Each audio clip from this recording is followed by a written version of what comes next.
இந்திய அரசியலமைப்பில் சமத்துவ உரிமை பற்றி கூறும் பிரிவுகள். இந்திய அரசியலமைப்பில் சமத்துவ உரிமை பற்றி கூறும் பிரிவுகள். Option B 14 to 18.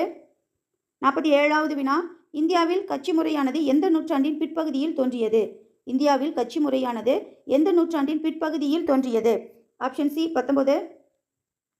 48வது வினா, இந்திய தேர்தல் ஆணையத்தின் தலைமையிடம் எங்கு அமைந்துள்ளது?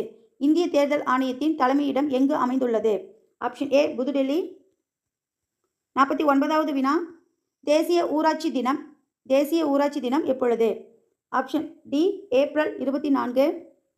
பொறுத்துக வினா, மக்களாட்சி, தேர்தல் ஆணையம், பெரும்பான்மை கட்சி, எதிர்க்கட்சி. அரசின் கொள்கைகளை விமர்சிப்பது, அரசாங்கத்தை அமைப்பது, மக்களின் ஆட்சி, சுதந்திரமான நியாயமான தேர்தல். மக்களாட்சி அப்படிங்கிறது மக்களின் ஆட்சி, தேர்தல் ஆணையம் சுதந்திரமான நியாயமான தேர்தல், பெரும்பான்மை கட்சி அரசாங்கத்தை அமைப்பது, எதிர்க்கட்சி அரசின் கொள்கைகளை விமர்சிப்பது. சரியான விடை